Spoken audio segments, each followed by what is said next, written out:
Right, number three. This is almost the halfway point, Helen. So by now we are Yeah. absolute professionals at this. We make it look good, although I think we had a natural charm and chemistry, obviously, from day one. But number three, I'm quite excited about this because it's starting to lead into a word that has a bad name in my head, which is efficiency, and we're going to focus on feed efficiency. Yep, this is Feed Efficiency Week. Feed efficiency. So we're going to talk about that. We need to introduce ourselves again for those who haven't listened to 1 and 2. I mean, if they haven't, you've got to ask. Why not? Well, they need to ask themselves why they haven't. Where have they been? That's fair enough. Where have they Everything been? slips through the cracks. But so yes, 10-second intro.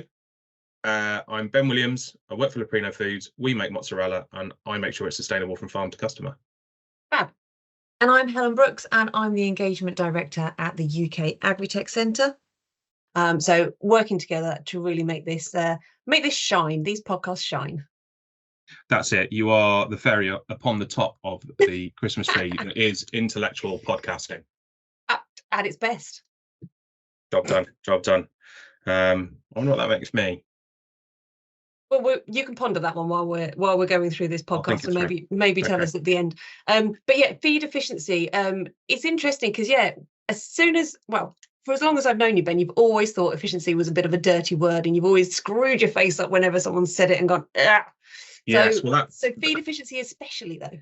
Oh yes, well it feeds into the title, doesn't it? So the title is turn the lights off, feed them less and stop them dying. And this was a direct quote from a consultant on a pig farm back in the days when I was at AHDB Pork. And I'm not quite sure how myself, partly because I'd sort of pulled that consultant in, or that consultant managed to leave that farm alive, because that farmer looked at me and I won't repeat what I thought he said just with a glance, but it was less than polite, as you can imagine. And it was generally along the lines of, what the heck do you think I am trying to do here? And I think efficiency is, it's a dirty word in terms of it conjures up sort of this concept of, cleaving things out and, going to the lowest common denominator and cutting corners, a bit of ruthlessness. And that's not what we want to do, because there are living creatures involved and there are various other bits and pieces, and none of our farmers wake up in the morning. Yeah, and none of them wake up going, I'm just going to grind this into the ground. I've nothing better to do with my life. We all have bad days, but generally speaking, we all try to be efficient, or as efficient as we can be in the time that we have. So yes, this one is interesting. Yeah, so who have we got today? Who are we going to be speaking to? Well, this is quite a varied list as well. So again, with some farmers, farmers who are trying various different things, including, and I'm going to get this in here now, magic beans. So we are going to talk about some magic beans. Magic beans have given a few of us some headaches, but we're going to hear from Johnny, one of our farmers, about his magic beans, and he'll give us a bit of an insight over his mindset generally around feed, I think. We've then got Ken March, and Ken is really looking at formulating. He's building on what David Wild was talking about in the previous episode. Actually, we're moving now from throwing resources at an animal, such as protein, and we're starting to formulate against specific amino acids. And we're looking at driving down the cost of feed, which is always nice to hear. But more than anything, it's about optimizing the output. So optimizing the outputs in terms of constituents and yields, obviously from a profitability point of view, but also sort of the consequences of those outputs in terms of fertility, overall animal health, and various other bits and pieces. So efficiency is perhaps not the word that we want to look at, and we'll probably introduce the term value now, ready for this and the next episode. So it's about maximizing the value of our inputs, be that the labor, be that in this case, the feed. Or actually the forage and land inputs in the case of Johnny. We're also going to throw in here a bit of a curveball. We'll have all heard of magic sprinkles. So I've already mentioned magic beans, which is Johnny's fascinating, if not still stressful, project. But we're also talking about magic sprinkles, which is my terribly derogatory word for anything that you sprinkle on feed and hope that it cures all of your ailments, like pixie dust. We're talking feed additives, aren't we? Sprinkles and feed additives. Yeah. So Jonathan from ADM is going to talk about feed additives very broadly. We're not going to talk too much about any specific additive, and we're going to talk about, if you're a farmer or a feed advisor directly sort of supporting a farmer, what are the questions you really ought to be asking about these products? Yeah. Because magic sprinkles is a bit of a derogatory phrase deliberately, because there is panaceas and snake oil, possibly in the harshest accusation, that could be leveled towards farmers, and hopefully it will fix it.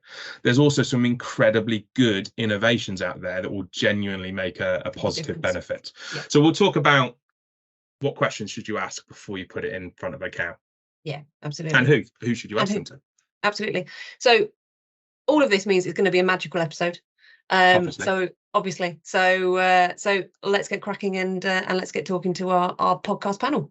Let's do it.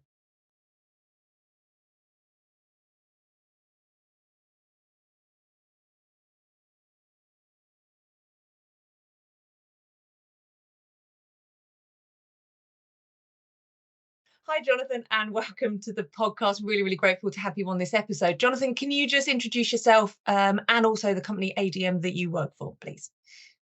Yeah, certainly. So my name is Jonathan Ware, and I work for ADM Animal Nutrition. I'm living in the UK, based just outside of Cambridge. And ADM Animal Nutrition is a relatively new part of the business that a lot of people haven't heard of, and it's primarily focused on feed ingredients and additives. And in some cases, you would normally refer to it as the precision nutrition side of the business. So we really focus on the feed additives and the small inclusion products for supporting sustainability within animal nutrition. Right. Welcome to the podcast, Johnny. Really, really grateful to have you, and thank you for your time today. Johnny, can you give us a quick introduction to yourself, but also your farming business and a bit of your journey so far? Okay, thank you. So yeah, my name's Jonathan Evans. I farm in southwest Wales, and we farm a herd of pedigree Holsteins with some crossbreeds. We're farming 160 hectares. Predominantly, there's 3 crops that we grow: is maize, grass, and hybrid rye. All of our young stock is reared on farm, so we currently have 65 R2s and 126 R1s. So yeah, we sort of keep everything in house. Nothing is none of the cattle on the farm, then should I say, is purchased in. It's all reared from home. Brilliant. And what are you, first generation, second generation? How long has the farm been in your family for? So the farm's been in the family for many years. I am the 4th generation now, I believe. So it's been an ongoing farm for many a year. So there's a real legacy there.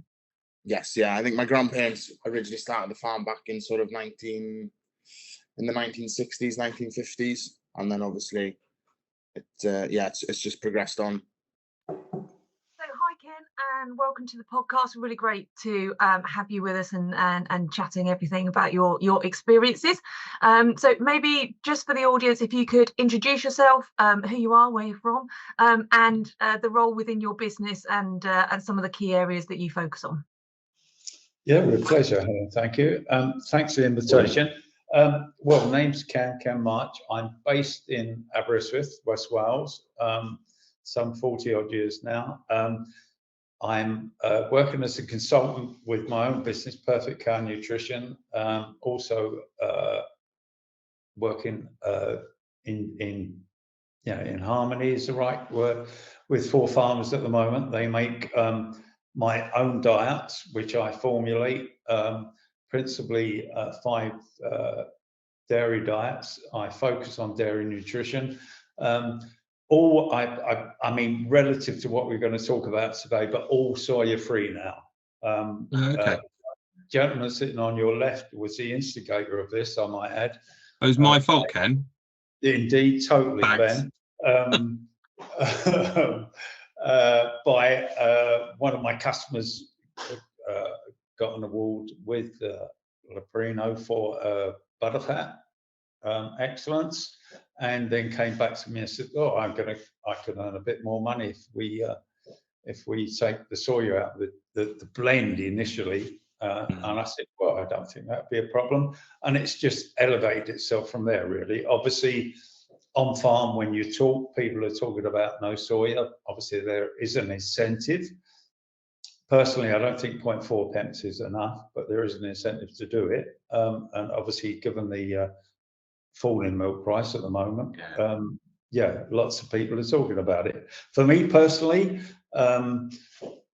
protein efficiency I've been doing, I was looking it up relative to this chat today, but my journey started about 2008 when I went to East Germany and looked at dairy herds and arrived late that evening, about 8 of us, Warwick Bastard, etc., 8 nutritionists, and I was like the gentleman sitting there looking at these chaps that saying I'm feeding 10,000 cows in Japan and all around Europe, and I was sitting there feeding 120 in West Wales, So I thought I better be quiet, but I need to find out what it's all about. We arrived in East Germany that evening, and a very plush veterinary practice, a Dutch barn with a first floor, which was like a ballroom. Privileged to have a presentation by three nutritionists that in Europe you find that within the veterinary practice you generally get 1 or 2 nutritionists, qualified nutritionists. It's interesting. And this gentleman, Mexican, that qualified at Cornell and now was obviously working in Germany. He's a very clever man, quite impressed. And he was given a presentation, and I was sitting sort of towards the top of the table, almost next to the presenter, and he was given a presentation about cows, etc., and a Cornell feed program, and I thought I'd missed a point.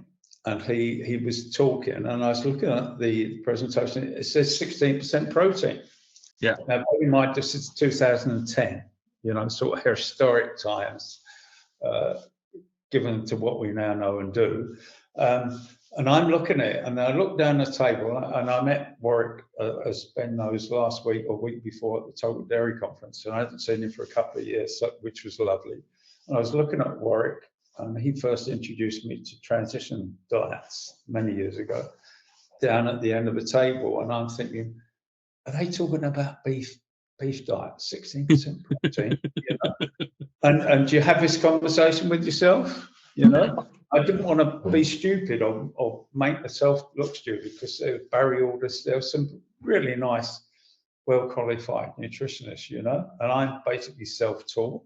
So I thought, well, I've come all this way, I've got to ask the question, and I said, excuse me, are you talking about feeding beef animals? And he got his nice red pointer and just circled 41 litres, And I've got this on my left. I've got this second nutritionist that was going to be quite a gentleman, and I said, "How does that work?" He said, "Cows have no requirement for crude protein," and that's what started the journey. I then went to see 1,500 cows in a low-slung East German cooperative, or was an East German cooperative, and the next day, 41 litres, 3 times a day milking. It actually took 8 hours to do 1 milking, so 24 hours, incredible. And then, we travelled to 2 or 3 units, and that's what set me on the trail. And after that, I got that summer, I got asked, what did I think? I said, yeah, if I'd like to see it. There was a product involved that I no longer use, but it worked very well. And I said, well, if you can show me it again, I'll believe it. So I then went to Bologna in the summer, Cremona, and saw exactly the same thing. 3 times a day milking, 42 litres, 16% crude protein diets. And the word glucogenic came out, and I came back, and a Total Dairy Conference is going to be held, I think, in Somerset. Yeah. That August, September, and the first speaker was Mike Hutchins. In those days, they used to have a sort of pre-speaker on the first evening, when you arrived, and I was spellbound. But what had happened when I came back in April from Germany, I got 2 or 3 sort of close customers, I suppose, that we've grown together. And I said, look, you know, what I found, you know, do you fancy, you've got to try this. Your milk will go up and all the rest of it, not knowing whether it would, but believed it would. Yeah. You do, don't you? You've got to believe it. Got to chance it, yeah. And anyway, they did, and I've got an old brochure here, and I read this James Powell that Ben knows, yeah? This is 2010, I was working with Countrywide then, and James, in the brochure that I produced, the Optimum, you know, I was so enamored with this, I was set apart, you know. I got criticised when I came back and started. People won't be able to appreciate the beauty of that brochure, Ken, but I can tell for the listeners, because obviously they won't get to see us on the thing, that is a beautiful brochure. Yeah, but I had the Mickey taken out of me. But James Powell, one of the first gentlemen, prior to the first time I came back, prior to seeing Mike Hutchins, he says, does the system work? It does for us. We produce 100,000 litres more milk this winter than last, with the same number of cows in milk, significantly improved proteins. And there's about 4 farmers on it, testimonies. And averagely, they went up about 0.3% milk proteins. Milk yield went up. And 16% protein glucogenic diets.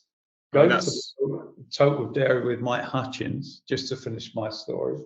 Yeah. And he's sitting there, he said, Cornell have just, towards the end of his presentation, they've just published a paper, he said, a research paper where there's 16% protein diets to dairy cows doing 45 litres, and you can't do it, but you can't do it over here. And he was referring to the fact that 20 years ago, we weren't really growing maize silage, but I put ground maize into the TMR diets, and it worked just as well, you know. And that's what started me off on where we are now. So if we're looking at our purchase feeds, we can find out our cost of and performance efficiencies. But what does that actually mean about solutions for forage? Well, we should probably discuss that solution with Johnny from Berry Hill Farm and how he's approached it with his Leprino trial. Sounds like a plan. So, Johnny, you're one of those farmers that sort of is willing to try all sorts of weird and wonderful stuff. But you're also probably the farmer that so far has come to me and asked to do the most weird and wonderful thing, which I have sometimes disparagingly termed magic beans. Do you want to give a little bit of background in your own words? What we're talking about when I say magic beans? Because they are magic. So basically, I think it was 2 years ago. I think it was now when I came to. Yeah, at least. And yeah, it was about 2 years. I came back to you and I asked. So funny story. We were sat around the dinner table having lunch, and I turned around to everyone that was there and I said, right, we need to grow. I want to grow beans in the maize. And everyone sort of looked at me and was like, what do you mean? I said, yeah, we'll grow climbing beans in the maize to increase the protein level, because obviously maize is such a quality feed, it's quite consistent. So I wanted to go down the route of having nice consistency in the TMR ration for the cows, but with an increased protein, so I didn't have to buy as much in. And everyone sort of laughed at me and said, no, it'll never work, it'll never work, never work. So obviously I did a bit of research, could see that they were doing it in Germany and they've done it in other places. And obviously then when I met you and I asked you the question and you said, yes, yeah, it's possible. And then I watched my father's face drop and he thought, oh God, what are we getting ourselves into here? And yeah, so we've been doing it 2 years now. The first year we sort of trialed it. We did a small amount. We did sort of, I think it was around 40 acres, which was, I suppose, probably more than what we should have done at the time. It was a lot more than was advised, Johnny. Yeah. Yeah, I think you Let's acknowledge that now. I think I'm pretty sure you said we'll start off with 10, and I said, well, if you can do it, may as well do it properly. Yeah. So yeah, and that was the we had an extreme drought, wasn't it? So they went in, and we weren't even sure if they were going to grow. But throughout the year, how they grew, I don't know, because we didn't have rain for months, and any rain that we did have was, well, it was non-substantial. So the fact that they grew was an achievement in itself in that first year. So last year then, I thought, right, we're on to something here. Let's go a bit bigger. Put a bit more in. So I probably jumped the gun a bit, and then I put 120 acres of maize and beans in together. That's quite a job. Yeah, well, okay. The benefit of the from what I could see from the first year from the analysis was the protein had increased. You know, it may not, the jump wasn't there that I was hoping for. Right. But it fed so well, and the cows, like the dry matter intakes of the cows, when I was feeding the maize and beans in the TMR ration, you could see that they were like they couldn't get enough of it. So I thought, yeah, we're definitely onto something here. And then this year now, I went through the process of minimum tillage, then should I say, of all my maize ground. I didn't plough anything. In hindsight, I probably should have ploughed certain fields that had a higher weed burden, and then I also probably should have put glyphosate down before min tilling, because there was a high weed pressure, and obviously at the time I was advised by an agronomist. He did say, he said, I think this block here it's not going to go well. If we're not careful, we're going to lose the maize crop. And I was like, right, okay. He's like, I think we should spray it. I was like, no, I don't want to spray anything this year. I don't want to use herbicides. I wanted to do it as, I suppose, as organically as possible, I guess. To obviously to reduce costs and obviously to reduce our footprint on different matters. That being said, we were in July, and I remember walking to the field with the agronomist, and he sort of just looked at me and he said, I told you so. So there was we lost 34 acres. That failed. Okay. But the maize failed because of the weed pressure and the burden that was there. But the beans grew. They are like bloody weeds. There was, the pods were, I don't know, 4 or 5 inches of size, full of beans. The maize wasn't going to come to anything, so I took the decision. So we whole cropped it in early August, took it off the field, and then because I just felt like the maize was so far behind that there wasn't any point waiting and to take it off later. So we took it off and then put some grass in behind in some places, and then some of the fields I was using to put in the hybrid drive, obviously for this year, for next year's crop then. And then I had some fields which we drilled at different seed rates with the beans. But on the whole, I think the fields that you came out to see, Ben, were, they were good. The maize had sort of 7, 8, 9 inch cobs on, the full cobs, and the beans on the plants, there was, I don't know, 40 pods a plant sometimes. Oh, they were huge. They have grown like weeds. There's no two ways about it. The beans have been consistently impressive. I mean, just picking up on that weeding, Johnny. I mean, why, a lot of farmers listening to this will understand, but for those that aren't sort of farming, and they're certainly not at the arable farming level, why can't you just go in and spray? What's going to happen? So if you go in and spray, it'll kill off the beans. So obviously, if you grow in a conventional maize, some of the conventional maize that we did grow, we did spray. The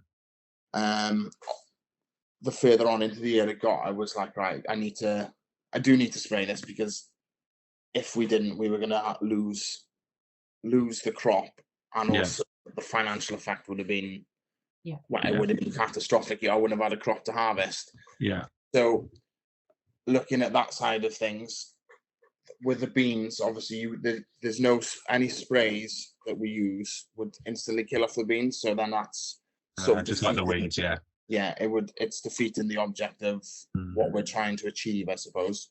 So how did you control the weeds in those fields that sort of obviously bloomed and blossomed then?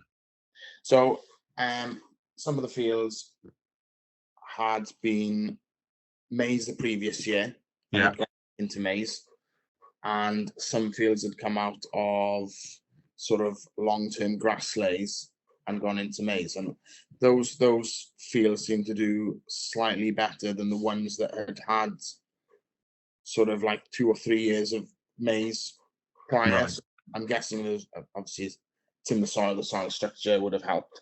Yeah. But also we used an inter-row weeder then. So So obviously you went mechanical rather than chemical. Yeah, mechanical weeding in between the rows, and it worked. It did work well. Obviously, there are some elements to it that need improvements, and the timing is critical, because if you don't get in the right window, the weeds sort of go too far, so it goes beyond the point where the mechanical weeder will do what it needs to do. Mm-hmm. So that was another issue we had, obviously. But I think I've learned a lot more this year than I did in the previous year, mainly because of what we've lost, like tonnage wise, on losing the crop. The effects of not having the right control over the weed, should I say, Mm-hmm. and the damage that sort of does on a financial impact, then, should I say, because obviously the cost element to it, you have to weigh it up between what we're trying to do and the more conventional way to grow maize, and what's more cost effective. And this year the fields obviously have failed. With the maize and beans, that that there's a large cost there that we've lost. So I think we're gonna reassess things now through the winter, and then going into the spring, and have a bit more of a structured plan to it, and be making sure that, right, these are the stages we need to weed. This is how we're going to do the process, and make sure that we're sort of we're more on our game, should I say? A bit ahead of the curve, almost. Yeah, being a bit more proactive and going when, if the weather's not quite there, taking the risk and be like, no, we're going to do it, because there were periods that I wanted to weed, but obviously you didn't have the weather window to do it. But if I'd done it the week before, it may have been a bit early, but it would have the job would have sort of been done. And does your experience from this year mean that you're going to put in the same amount to the same amount of land mass, or slightly more, slightly less? What are you thinking in terms of that? I think going forward, I'm gonna do less this year, less maize and beans, but instead of having one of my favorite sayings is less is more. So doing a smaller plot, so sort of like maybe 60 or 70 acres of maize and beans together, but doing it really well. Yeah. Because what we sort of, like I said at the start, I feel like I jumped the gun a bit. Was like, we're going to grow this. This is fantastic, and then realised actually I made a bit of a mistake here. So you're not headstrong at all, Johnny? Then no. You'll have to ask Ben that question.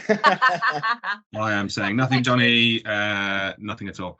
Actually, you've learned from the land that you've used as well. Like you say, some plots really excelled and others didn't, and the rotation has come into that decision making as well. Yes, and one field that I grew maize and beans in last year, and it did well. And I grew maize and beans in it again this year, and it did really well. And I planted a cover crop of I say a cover crop. I put a forage rye in after last year's harvest, and all it had with me, as in feed wise, was it had 90 units of nitrogen in early spring. And up from that field, in the last sort of, I'd say 12 months, I've achieved 30 tons per acre. So I only travelled on the field twice, and got a good return off it. But then obviously other fields then didn't do so well. So because we haven't looked at sort of the nitrogen legacy in the soil or anything like that, have we? I mean, that's something, being truly honest, we've not really dug into currently, but it's something to think about. No, so I've actually had some soil samples taken from Johnny, those fields that the fields that did do really well, and the fields that didn't do well. Okay. I haven't had the results back yet. But hopefully through the winter now we'll be able to analyze and see, like, maybe the pH is low in some places, or it's struggling in P's and K's, or I know we did do an in-depth soil sample last year on a field, and I was really struggling for magnesium and calcium. It was really interesting to hear there that what Johnny says about the benefits of offsetting the purchased protein. Is biodiversity a significant concern to Leprino related to that? I mean, it's a priority, yes, but it's not as high on the customer agenda as obviously the carbon reduction and sustainable soy at the moment that's driven Johnny into the trail. I say driven, he chose it. But I personally would suggest that even feed additives, which although they're sort of fairly novel and new, they have a higher customer awareness currently than, say, biodiversity. And that's something that we could discuss with Jonathan from ADM, isn't it? Yes. Brilliant. So when we're thinking about feed additives, what exactly are they, and in general, how do they work? So within EU legislation, because that's the easiest to address. So feed additives are products used in animal nutrition to optimize animal well-being and performance, as well as more recently for reducing the environmental impact of farm animal production. And within feed additives, there are a wide variety of groups.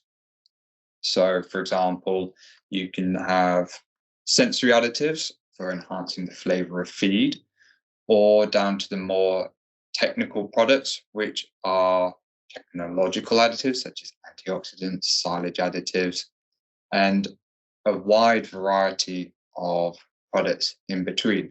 But the important thing about a feed additive is they are designed for animals in good health, because if you are targeting an animal with a disease problem, then that moves into veterinary and pharmaceuticals. That's a really important distinction, actually, isn't it? To probably sort of start on, we are assuming that animal is in perfect health. So these are, I don't want to use the phrase performance enhancers because that sounds very negative, doesn't it, actually? But these are things over and above a raw ingredient that makes that total diet, the whole package, fully optimized. Yes. So another nice topic in there is to have the nutritional additives. So these are things that people commonly hear about. So your vitamins, your amino acids, and your trace elements. And what's also important is that, particularly when you cross with human nutrition, people associate additives as nasty chemicals or bits and pieces that aren't required in the diet, or they're replacing something else that you get naturally. Whereas for animal nutrition, where these are important is when you're looking at formulating a diet, so particularly certain high stress periods like transition or peak lactation, where you need to supplement what the animal is normally getting from their complete feed. And it's really important to get the right level of nutrition, and that's where additives come in. It was a bit like if we go back to that human example, if I was trying to create a diet for a top performance athlete, actually sometimes over and above that sort of the basic diet that sort of they need, sometimes they need those supplements or elements to help them reach maximum performance. Is that a good analogy? Yeah, I'd say it's a really good analogy, because again, like referring to a top performance athlete, say they're running a marathon. Okay, we know that if they're running the marathon, they're going to burn a huge amount of energy. And, to be able to get that, they're going to need precise levels of vitamins and minerals. They can't, so say, eat a roast dinner, which would have enough calories, but, physically you can't be doing that. It would hurt. Yeah, exactly. So when we're referring to additives, it's just a label for, something that kind of supplementing into the diet. But again, it's to meet the requirements of the animals. So is it something that should be fed continuously, or are there these peak times through lactation, through whichever curve we're looking at, where they should be fed, and potentially where it's not as viable from an economic point of view or a production point of view to feed them? Or do they just differ? Yeah, so I mean, the timing of using supplements and additives is important, because you can always add products in the whole year round, for example. However, if you're looking at the financial side of things, there are peak times where it is better to invest more in additives, and then there are times when it's less useful. And again, it's probably, in using an analogy, where the animal is resting, say it's they're a dry cow. You need to have that regular maintenance to get them, or to make sure that they're in good health. But at the same time, you don't need to. You're not pushing them for yield, or pushing them for energy consumption. So therefore, there are certain sort of diet formulations that you can make to help keep costs under control. But then also, where again can play around with additives, is you can target specific instances where transition diet and take additives in and out of the diet. Again, they're a lot more flexible than complete feed solutions. Interesting. Just before we go on to sort of picking up on specific additive types or various other bits, we talked there about sort of people assuming they're sort of chemicals and nasties that get put into diets and bits and bobs. Obviously, we've covered that they're certainly not nasties here, and that they're quite vital. Are they always chemical, the additives, or could they be biologicals of some description? Yeah, so there are massive differences within additives, and they can be 100% natural or synthetic. There's a wide range that goes in there. For example, ourselves, we have our bioactives line, and they are derived from essential oils. Okay. And so those can be, defined as natural. But then also within that same product line, we have our nature identical products. And those products are the same natural molecule, but they are synthetically produced. Right, and okay. They have different advantages, different pros and cons between using a natural or a nature identical. It's all sounding like there is a need to look more holistically at diets in dairy cows, even though we've made some really big jumps and advances in how we formulate them over the last 20 plus years. But there's still improvements that we can make, surely. Definitely. Yeah, I mean, we heard in episode 2 about the shift away from using crude protein as a measure, and instead having to start to use metabolizable protein, not just as formulators, which we've heard is increasingly sort of common practice, but actually as farmers purchasing the feed. And I think really we can go to Ken to tell us more. I mean, you talked about sort of that line, just sort of the nutritionist turned to you and said, that there's dairy cows have no requirement for crude protein, and I had that. In fact, it was you, obviously, that sort of told me that line and bits and pieces, and it was something that really stuck with me. So I'm going to sort of blame you back a little bit for this whole soya thing. If it wasn't for people like yourself, I don't think we'd have convinced ourselves it was doable. But we probably need to sort of expand on that. I mean, what do we mean by the fact that cows have no requirement for crude protein? Well, it's metabolizable protein, what they require, which is obviously 3 parts. It's microbial protein, which is produced by feeding room of bacteria to multiply. Mm-hmm. You've got bypass protein and indigenous Slough cells, which pass through into the small intestine. That's where it all happens, basically. The requirement is amino acids, which go to make up microbial protein. Cheapest way of doing it is the word you mentioned, Ben, earlier, is protein efficiency. You know, I go on farm and people, we all talk about it, but if you come back, if we all come back, it's purely protein efficiency as Phil Cardoso has been a great mentor to me, because I've asked questions of everybody. I've driven people mad, you know. And Phil Cardoso has been brilliant the last 5 years.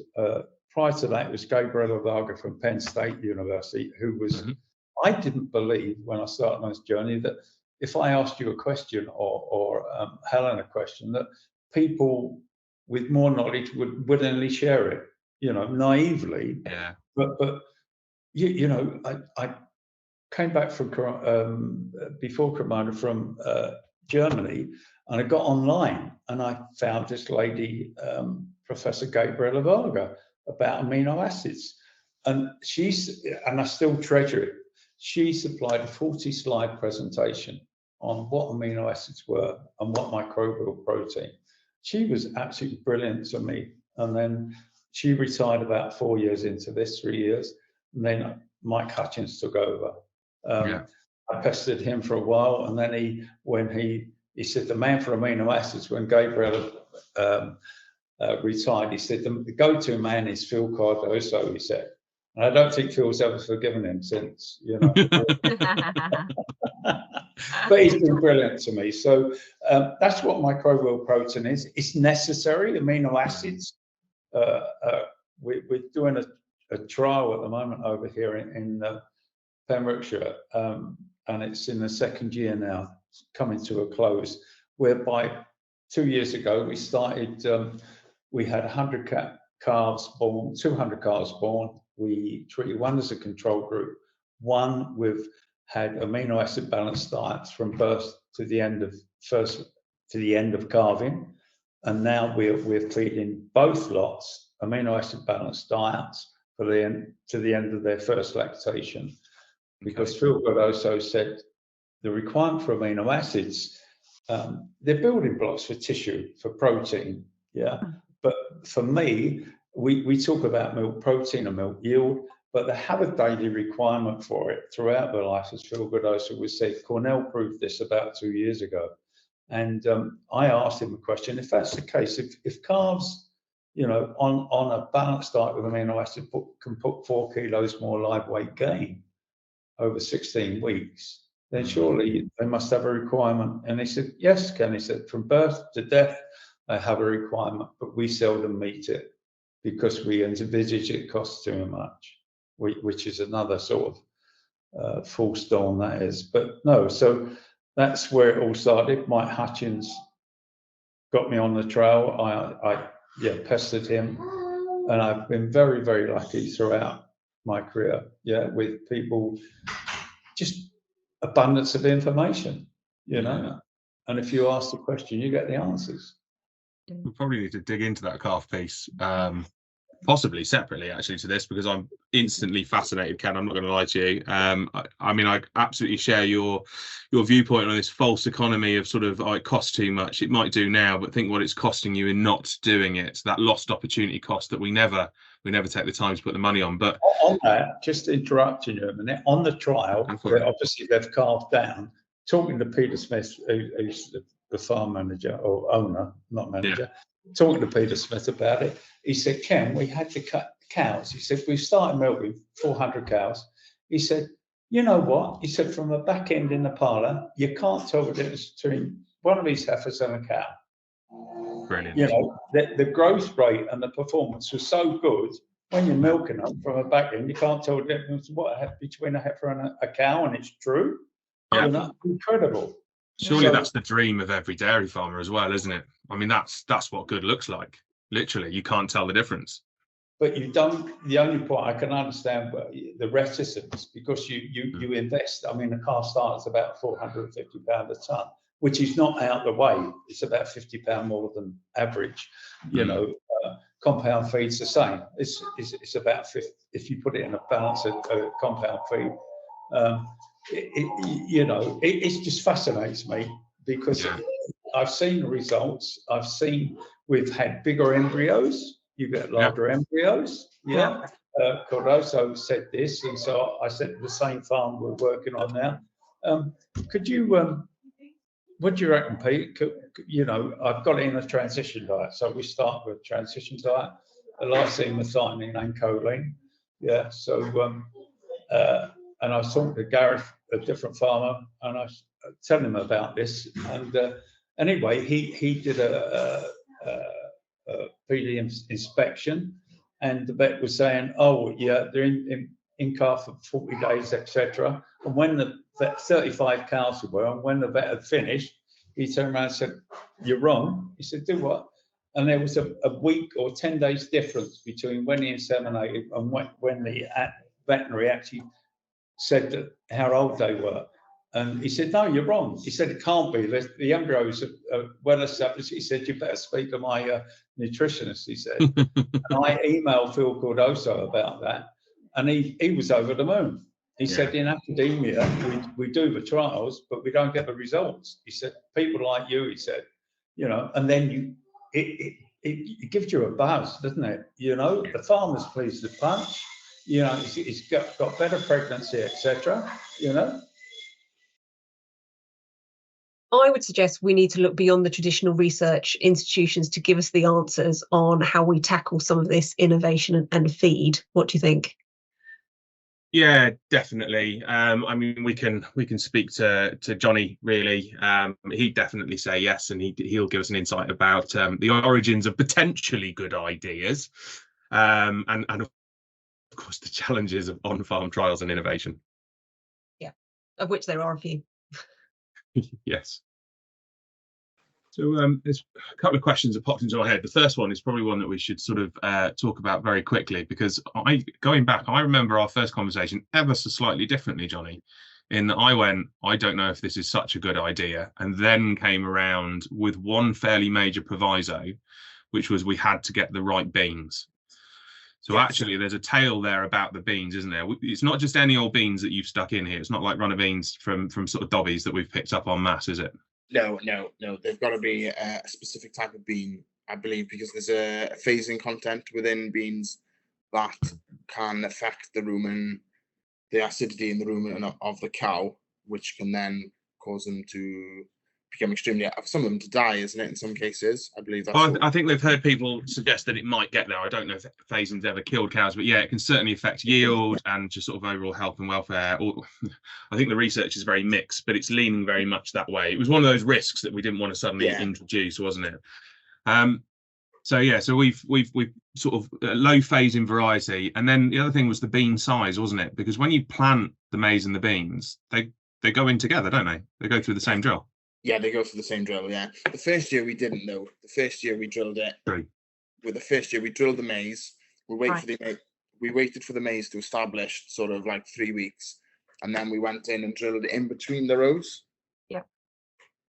Which was great at the time, but then afterwards we were like, right, we can't mechanical weed. Can't really, any traveling in between the rows is going to damage the beans. Yeah. So this year then we just mixed it in a bag. So we mix the bags didn't come ready mixed.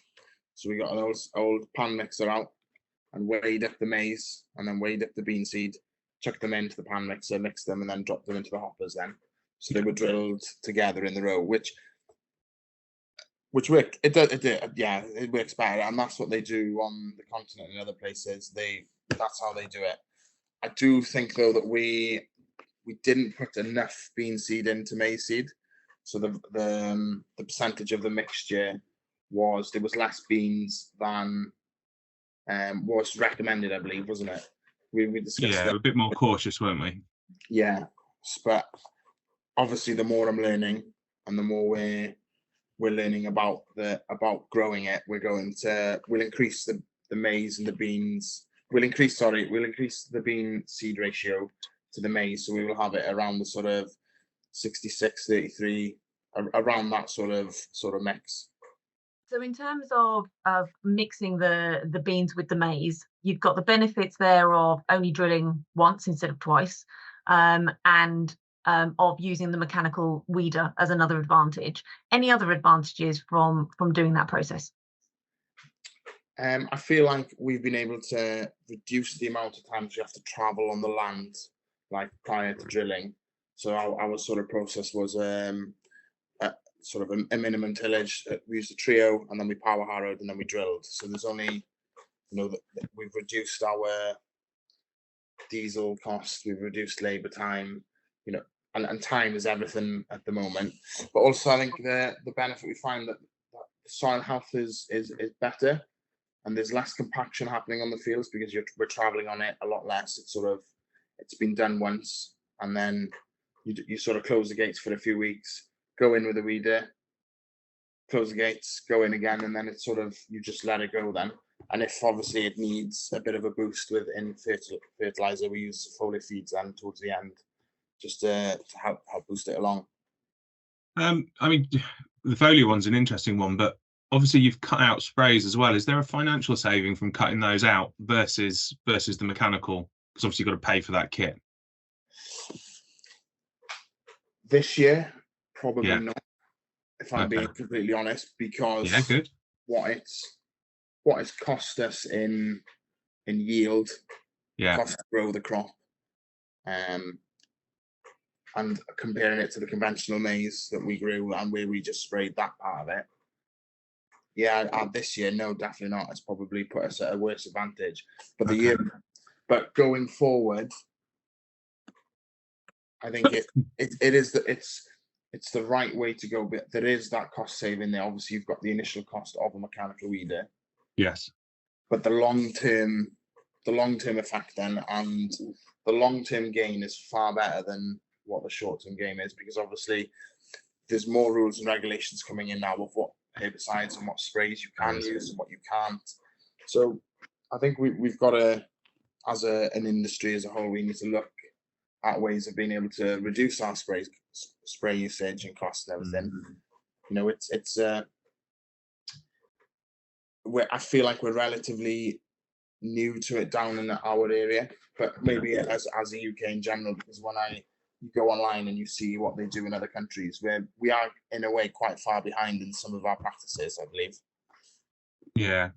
So if you nail that mechanical weeding, you get in at the right time, there is some short-term cost saving that can offset the capital cost, but it's easy to go wrong is the piece there. You've got to nail it. It's all about planning. It's all about that timing. And knowing when to do it at the right stages. But the saving a year would be, we grow around roughly anywhere between 170 and 200 acres of maize a year. That's sort of where we go. We grow more maize than grass. So obviously the cost of sprays on, if it was all conventional on 200 acres or 170 acres, it's quite substantial. When you're running a mechanical weeder, yes, it is the initial cost of the weeder, but all you're actually paying for is the fuel and the time. Your time, your time, because the wear and tear is very minimal, because you're not doing any deep tillage. You are literally tilling sort of the top inch of the soil just to cut those weed roots. So before we talk about some other bits and pieces, we can't move off of this without mentioning sunflowers, Johnny, can we? Really? just again to make sure that this is not entirely my fault and I don't get blamed for any of this. Do you want to give us just a little overview of sunflowers and where they fit with this? So that was actually our agronomist to begin with. Oh, I don't know if we can blame Lawrence on this. I wouldn't say, we're not going to blame him, but last year he said he didn't stop you. It's his fault. He didn't stop me, no. The last year was not far from us. There was a sunflower farm with a pumpkin patch, and they were just going to top the sunflowers into the ground. And I spoke to Lawrence, and I was like, well, what if we clamp it?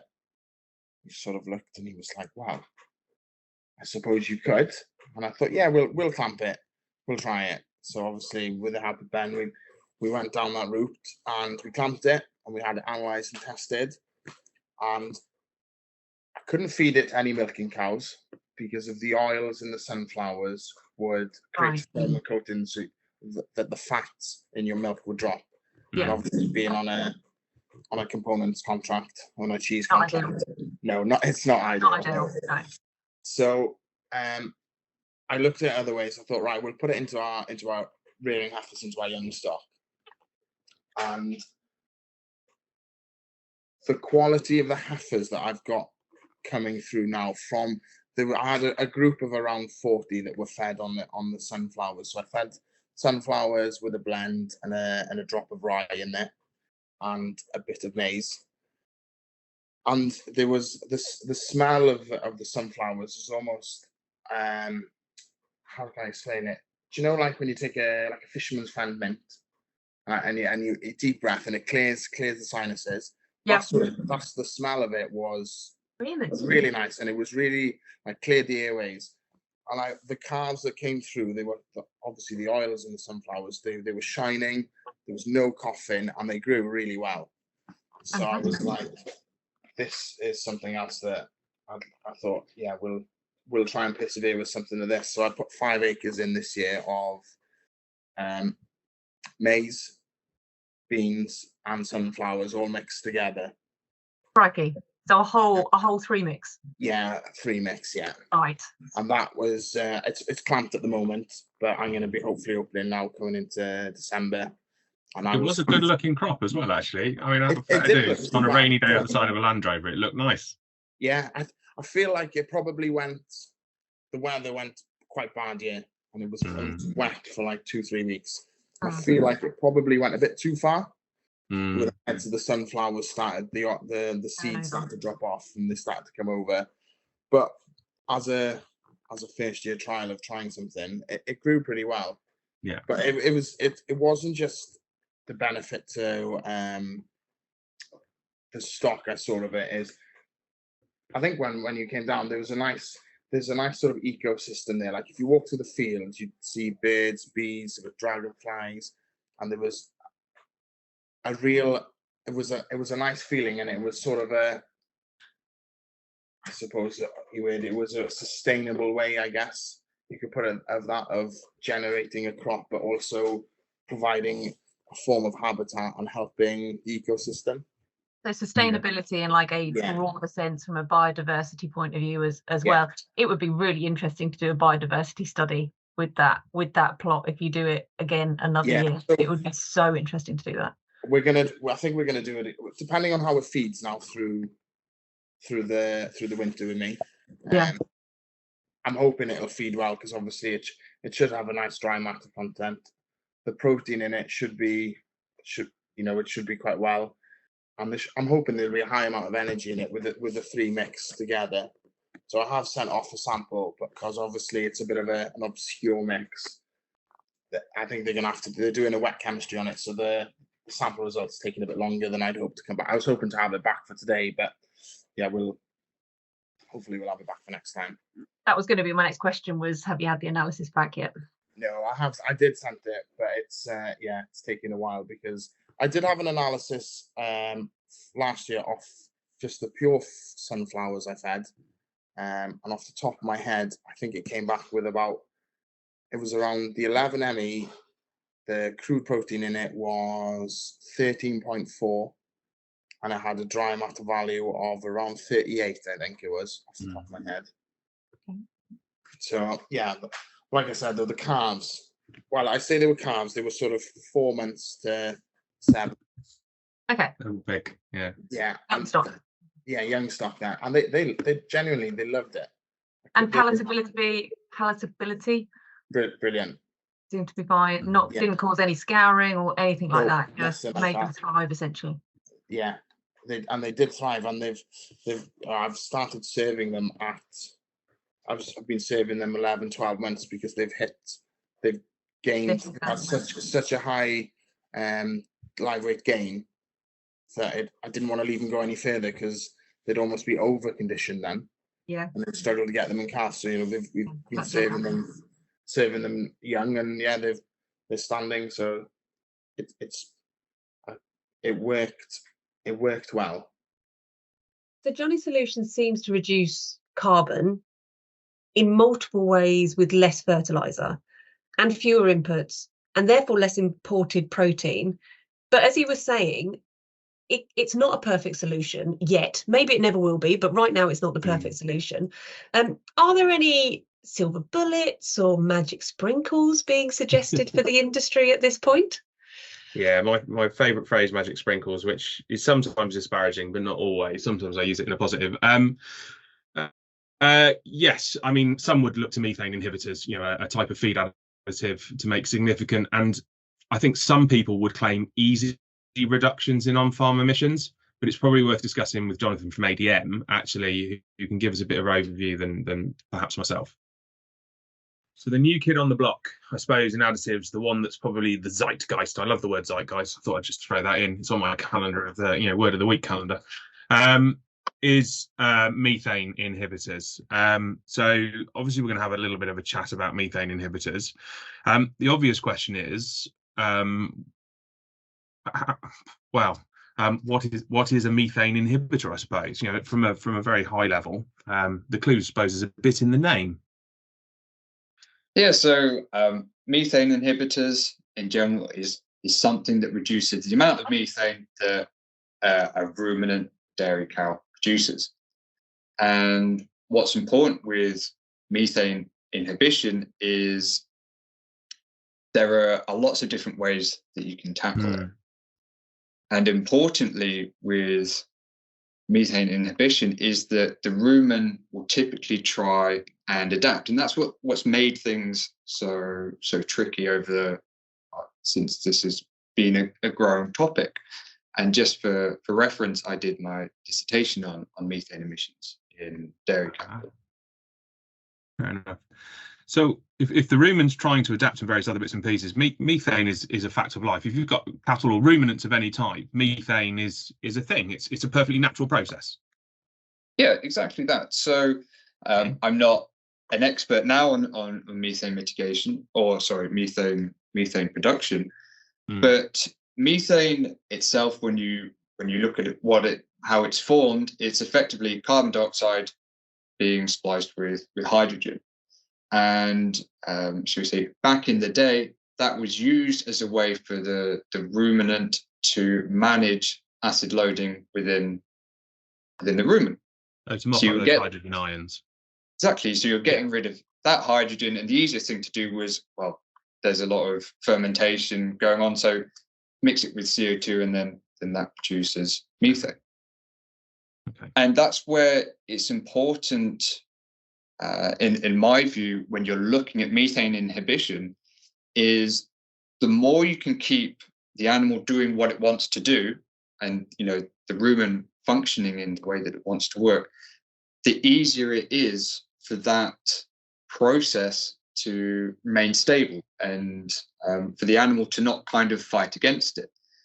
And that's something that we have seen over the last 10 years is, with a lot of pioneering methane research is, you can feed something, anti or ionophore products, and it has a great effect for 3 weeks.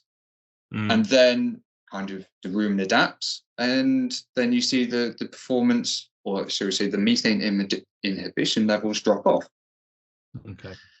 And it's also kind of really important, again, to think of what is it that we're aiming to do in terms of for dairy cow or a ruminant.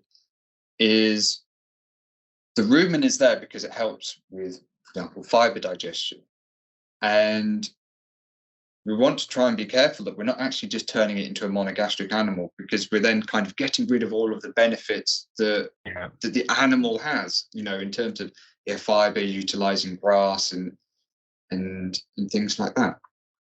So what are some of the reasons to use methane inhibitors other than the obvious? I mean, are there any other reasons to use it that could potentially then offset the cost, because this is extra cost?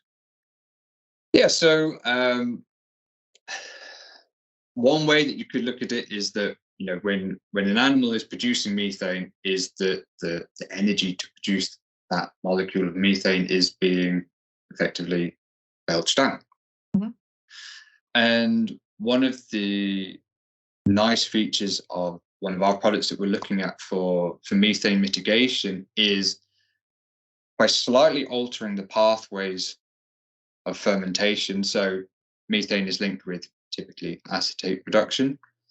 We see a shift into propionate production. So, and what that does is, instead of having excess hydrogen, that the the animal needs to get rid of, that hydrogen is bound within propionate, and therefore that propionate, that energy from the hydrogen and the carbon is then being utilized by the animal. Okay. See. And where we see that is, you know, in utilizing our product, on average, we see an extra kilo of milk being produced per animal per day. So that extra energy that is potentially being wasted in terms of just a natural process is, you know, is now being reutilized by the animal. So that's obviously in this case then. So from this particular product, there's potentially an advantage for the farmer. So you could understand why a farmer might come asking for the product to be included in their diet. You know, they'd potentially pay a little bit more potentially, but they'd see a benefit back. Given your experience so far and sort of the driver for sort of why these additives are going in, is it farmers that are asking for methane inhibitors to be put into feed? I think it really depends on the farmer. So at this moment in time, it's very difficult, particularly in the UK with the legislation, that their methane mitigation and environmental additives, which is in what the EU is that's where these fall under. Yeah. There isn't really any great framework at this moment in time. And where farmers, you know, are looking at improving sustainability because it's becoming such a big topic. How, you know, again, in the UK, how can they say, well, I'm doing X to improve my sustainability, but then from a marketing point of view, well, there isn't anything that you're allowed to say that you're doing this. Like it's a bit of a strange area. So again, for us as a company, we are focusing on how to get that legislation put in place, but at the same time, we like to show the other benefits in terms of animal performance and adaptability of the animal as well. So what are some of those key questions that you get asked by farmers? And what are some of the other key questions that you'd like to be asked by farmers? Yeah, good point. Yeah, I mean, obviously the big key question that most people look at is, well, okay, what's it going to do to my milk performance? Yeah. And again, that's a really important question, because at the end of the day, that's effectively paying, you know, that's the cost and the benefit you see most readily. Yeah. And so that's always an important question. But then also when we're dealing with slightly different additives, for example, trace minerals, that has more long-term effects, such as on fertility. And so what I would say to anyone that is looking at purchasing additives is, you know, what is it that you're trying to achieve? You know, is it a case of you're looking at milk performance? And then is it a case of, well, are you looking at milk performance at peak lactation or over the entire milking period? Or are you looking at even further in terms of, you know, your replacement rate and, you know, how long the cows are staying within your herd? Because then, you know, what you're effectively doing is you're spreading your initial investment over a much greater period. So the amount of, you know, money that you invest, if it was raised as a calf on your farm, you know, the time of productivity percentage of the animal's life is much bigger. And the other side, again, looking at costings, is talking with some farmers. You know, we have feed additives in our portfolio that start at 60p per kilo and are in excess of £150 a kilo. Right. And so it's quite a range. Exactly. But what's interesting is if you then focus on a cost per cow per day, the product at £150 a kilo costs less per day than the product that's only 60p. Is that because it's included then, I presume, at a much lower rate, or it has something that offsets its cost? So it's included at a much lower rate. Right. But it's just because of almost the concentration of the product itself that is why it's so expensive, because you don't need to use a lot of it. Yeah. That opens up the obvious question is, so I'm a farmer and I'm convinced that this feed additive is going to give me value in bits and pieces, but if it's coming in at such low dosage, is that something I can dose myself? I presume that's going to go in a TMR then. So house cattle, fine. Out at grass, does that limit my options a little bit, do you think? So out at grass, the fortunate thing for ourselves is we have a range of ways of dosing feed additives in general. So feed additives can go into things like licking buckets, blocks. A new development that we're working on is dosing via water lines. Oh yeah, okay. And so again, this is what back at the start we were talking about sort of flexibility of feed additives. Is there are so many different ways that you can add them into the diet.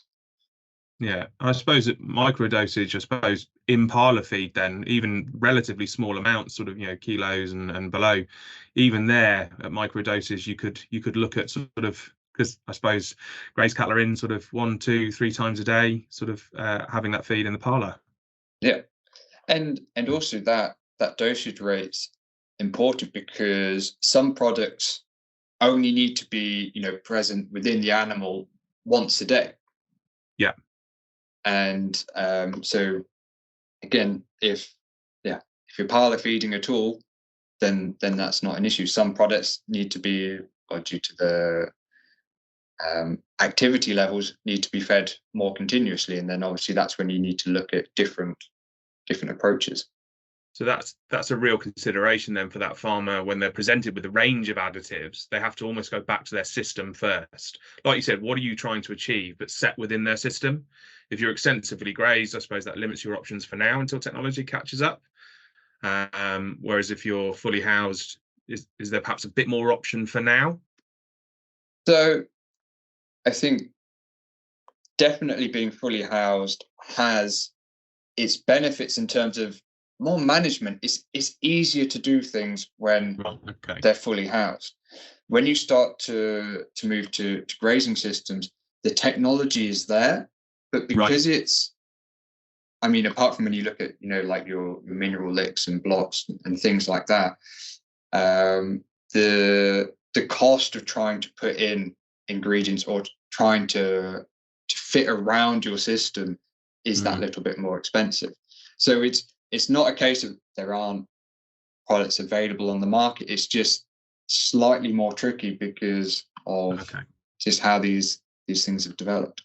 So availability isn't the limitation here. It is then sort of, like you said, it's the ability to deploy, perhaps that bit of understanding of how to make it work in your system, but it's certainly not impossible. Definitely not impossible. And I mean, like one of the big ones is, for example, like transition management. So we have some products that are, to get the most pounds for pounds as what you spend, it's 3 weeks prior to calving and then up to peak lactation. And so that is, again, it's a very specific time window. Generally, people can handle the transition side because they have a dry cow mineral, but then when you move over to the peak lactation kind of rest of the herd, that's a lot more tricky because, well, they might just have one milking group, and how can you then feed individual animals within that group? And so that's where, again, kind of like the management comes in. There are ways to do it with our products straight away, but it just becomes is how you manage that. Can I just pick up on that point about management with you, Jonathan? Because I think what we're hearing from a number of people that we're talking to across this series is collaboration and teamwork and communication as well. So obviously a farmer could could come to yourselves and have this discussion and understand which products might be best for them. But then you've spoken about, you know, some products across the range need to be fed continuously, others don't, all of that type of thing. We've also mentioned, you know, how the rumen adapts and all of those types of things. So, you know, I can imagine that there may be a number of different types of people that farmers need to engage with on this topic. And how does that create a good sort of system to make sure that the products work for the farmers, they're getting the best outcome, but they can be adaptive to the needs of the farmers, to the needs of the cows as well? Yeah, so what I would say, it's always really important to obviously talk with the sales rep, talk to your nutritionist or someone that's doing the formulation, because again, at the start when we were talking about, you know, peak lactation, you know, that's where, you know, the big changes in your diet are. It's going to be with the help of your nutritionist and formulator to say, oh, actually, okay, you know, at this level, at this particular moment, you want to, you know, be pushing slightly more vitamins, slightly more minerals, and then, you know, they can then work with the compounder so you make sure that it's available and at the right levels, because you can over supplement and that doesn't necessarily have any performance benefit and can in some cases be negative. Yeah. So that's where the kind of communication and dialogue between all of the different, shall we say, parts of your farmer's supply chain is really important. Okay, so as a farmer, how would I start to deal with all of the change and challenges coming at me from feed perspectives from every angle, potentially? You know? So you've talked about various benefits and bits and pieces. What is, when sort of, you know, the farmers you support come to you and you engage with them, what's normally their driver to look at diets? What's the thing that they want to achieve or tend to want to achieve with this sort of diet? I think generally, I was thinking about this last night, I think generally they have a problem. You know, it's the old sales bit, isn't it? Unless you can identify a need, you know, got no purpose to sell. And that is, I've had two recently, transition really, because I've got a reputation, because that's the whole amino acid thing rocks my boat. But I started off with transition initially. And so I've got a decent reputation, because I think farmers just treat that as a dog's body, you know, chuck them out of grass, give them a bit of hay if they're lucky, let them calve down, and then you get all the metritis, you get every problem that God wishes to send you, don't you? Yeah. And so I think problem is, I've got a couple like James. James then recommended somebody else to me. And then it evolves, I suppose. Yeah. The problem is you've got to be careful that you don't get out of touch with the farmer, if that makes sense. Because if you start talking about amino acids, etc., I think you're clever. What's it? And I might not ask you because I think you to you know, and you're sitting there thinking, well, I know I could make a difference there, but you know, you go. I've had one recently. Without a name, but good farmer, etc. Known him for a few years. He used to serve in, you know, way back when, but into the game, and he's really progressive, nice. And I said, "Can I pop in and we have a chat?" You know, no, yeah, by all means, Ben. You know the family, and so all right, if I take a couple of side samples, so that went forward. So off we go. Went back about a couple of weeks later, had a chat. Come back at the end of the month again, we'll have a chat again. So fine. So I said, could you give me your blend you're feeding? Because he's a partial TMR man. And did the diet, and I phoned him up and said, excuse me, I won't mention his name, but excuse me, could you tell me what's in the blend? So he got the formulation, gave it to me. 18.7%. The diet was 18.7% crude protein before compound feed. So we're well over 20. And I phoned him up. I said, is that blend correct? He said, yeah. I said, well, I'll have to come and see you if you can spare me. I won't hassle you, but spare me an hour. So I went to see him, took my laptop, and I said, look, that's what your diet is giving you. And I said, if you look at, there's two things here. I said, we could talk about sustainability and all the rest of it. I said, but you look at the urea excretion. That's costing you just over 4 megajoules a cow per day. Yeah. I said, energy facility, facility is all right. I said, okay, I would accept what you're saying, but I question it could be better. I said, but what a waste of protein, you know. I said, it makes no sense. I said, and that will impact facility, milk yield, whatever way you look at it. It's a cost you can't afford and we can't afford. Mm. And I left it. I said, look, you know, well, you better quote me for the blend that you've got, you know. And I knew it was going to be dearer because I use bypass protein. Yeah. So I know the blend was going to be cheaper than what he was paying. But anyway, he phoned me back. Oh yeah, I'm getting a quote, you know, from my man. Well, when he went back to his man, he said, well, I didn't know I'm feeding 18.7% crude protein. So the chap's doing the nutrition said, well, yeah. We said, well, I haven't spoken for you a couple of months. He said, but I wonder what you were doing, you know. And you think, oh, yeah, there might be a breakdown in communication, Ken. Yeah. Yeah, but it's what a waste, you know. What a waste. The lack of communication creates such a potential waste throughout the system, not just in terms of money, but in terms of all sorts of elements straight through the system. Oh yeah, I think if you actually, well, obviously used to would do, but if you read, I think the amount of protein we waste and causing that sort of problems with is colossal. Yeah. You know, I mean, well, I don't want to sound a clever chap here at all, because I've learnt by asking questions of everybody. It's literally why you're here, though, Ken. That's why we wanted you on. know, the amount of waste you see on it's negligence, the right word. You go on farm, and a number of times you see an 18-19% crude protein diet on farm. You know, and you actually get it from customers as well.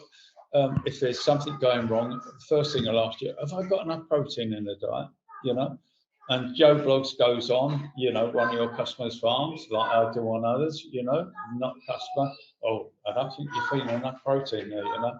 That's the problem, you know. Yeah. And then you get a phone call. My blend's only 17%. I said, don't worry about your blend. It's the overall crude protein of the diet you've got to focus on, and that's what makes it work, you know. I had one that'll intrigue you. So a farmer who was really intrigued to work with amino acids, definitely proactive farmer, definitely wanted to push, you know, so phoned us up and said, you know, we'll do this. And I said, well, do you want to go soy free at the same time? So we said, we'll transition over. So they started pulling soy out of the diet, putting rape in, took it as an opportunity to reformulate and look at sort of putting the amino acids in. They did so, and yield dropped. So we sort of did a bit of digging. It turns out that sort of they'd underestimated the amount of amino acid that was needed to sort of counteract that sort of crude protein drop. Limitations of the formulation software really at the time they had access to. So we pulled in somebody with access to the Cornell model and various other bits and pieces. They sort of rebalanced the energy. They got the amino acids up and various other bits. Put that into the diet. They said you'll notice an impact straight away. They did. The literage dropped 2 litres. So you think, Christ, why? What's going on? So we pushed and sort of asked, you know, what was going on and various other bits. And the farmer had sat with the nutritionist. They'd had a conversation. Obviously, in putting the amino acids up, the crude protein had dropped. They were worried that sort of that transition at rapid pace to a lower crude protein would affect the cows. So they put some extra soya in the diet over and above the recommendation. The only thing I've ever seen or has happened to me is if you go on like this gentleman 18.7% crude protein diet. Yeah. I find out a colleague up in Yorkshire, Andrew Harrison from Johansson, you know, really very knowledgeable young fella. And I said, because it's happened to me, if you drop the crude protein too quickly, it'll kick you up the backside. You know, you'll drop milk. Not for any other reason that you've not been negligent, but due to the fact that 18-19% crude protein, you know, and you might get a 17% crude protein diet on a partial TMR, but they're feeding a 20% protein cake, you know. I mean, and if you drop that too quickly, it will kick you up the backside. You just. And I think this is it. we'd probably shocked the system and lost some trust, and then quite rightly, you know, these guys have sort of tried to counter that. But yeah, I would imagine there was some. Well, we need to check, actually, to be fair, we don't know, but we need to check sort of milk ureas and various other bits and assess the consequence of that, really. Milk ureas, I mean, if you get it right, you know, you'll get a phone call and my milk ureas have gone down to 150. Yeah. You know, should I be worried? I said, no, not at all. You know, we can counter that. That's fine. Anything with 150, 250 is fine. You know, but the minute it drops below 300, you're in trouble. You know, you'll get a phone call. which is crackers, really. You know. We should probably look at the elephant in the room around any additive when chatting with Jonathan, and that's that additive tends to add costs, doesn't it? You mentioned obviously sort of, you know, that one example that you guys have got of an additive, a methane specific additive, how it can sort of pay for itself through sort of you know, making that energy more efficient and that sort of kick in yield. Do you think methane inhibitors are always going to be either it's solely sort of you've got to hope for a kick in yield, or it's only going to cost you money, in which case, you know, we're going to have to pull that back through the supply chain? Or can you see a situation where farmers might find alternative income from sort of pulling in the yield, either from broader animal metrics, or is there money out there to pay for sort of reducing methane? So I think at this moment in time, payments for reducing methane, it's not quite there yet. And again, for one of the biggest reasons, it is so difficult to measure. And right, yeah, of course. Yeah. It's so difficult to get a baseline because, again, even from doing my dissertation, you know, one animal from one day to the next, massive variations in methane emission. And it could be because, well, they ate a little bit more fiber that day, or, you know, they ate a little bit more concentrate. And there's all of these things, because methane production is a natural process. And, you know, as much as we try our best, we're always going to be in those constraints.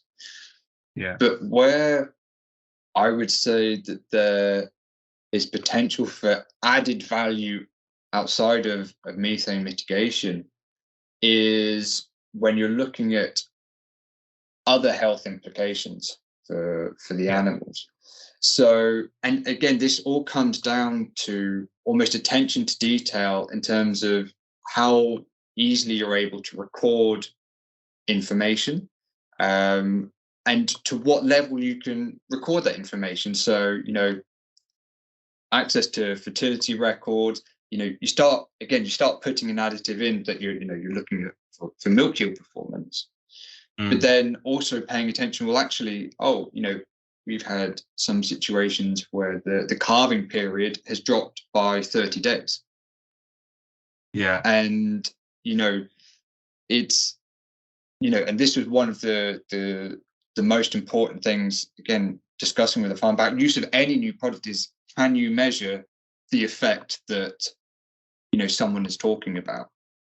And I've been working with farmers where they haven't noticed, but their milk yield's gone up by 2 kilos. But because, you know, and they've not noticed. And they haven't noticed.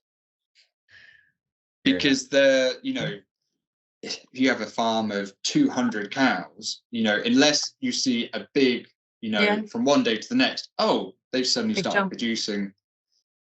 You know, if it's creeping up by 200 grams a day, yes, or even 100 grams a day, like, you know, unless your memory is absolutely insane, or, you know, you're specifically noting, you know, you're looking at individual cow numbers. It's not until you can analyze it, sit down and go, actually, well, I was up here and now I'm here.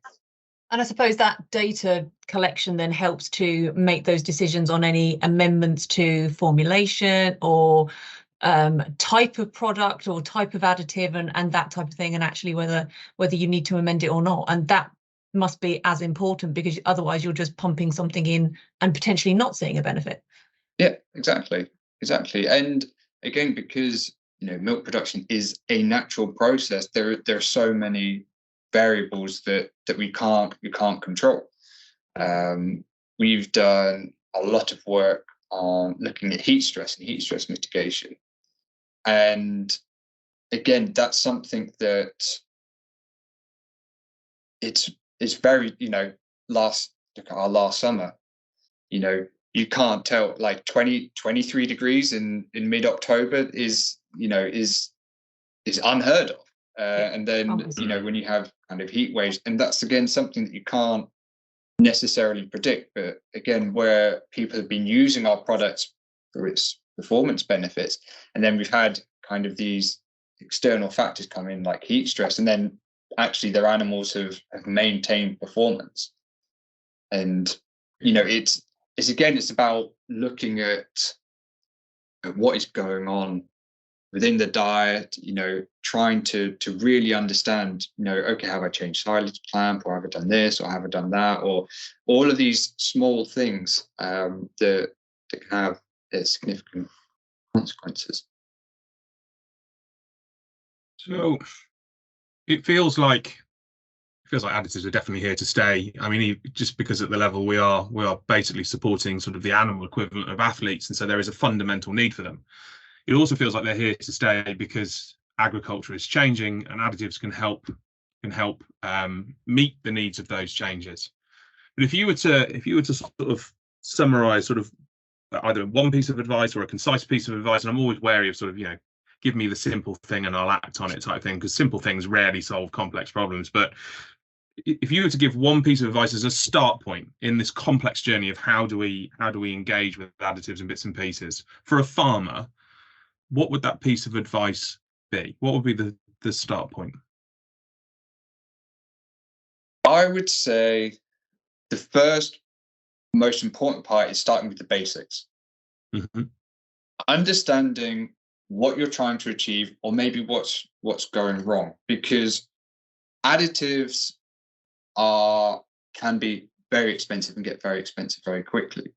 And if you're using an additive to solve a problem, then there could be a way of actually, maybe it's something else isn't quite right. So it's important to really look, like, because the best thing is the basics are usually the cheapest options.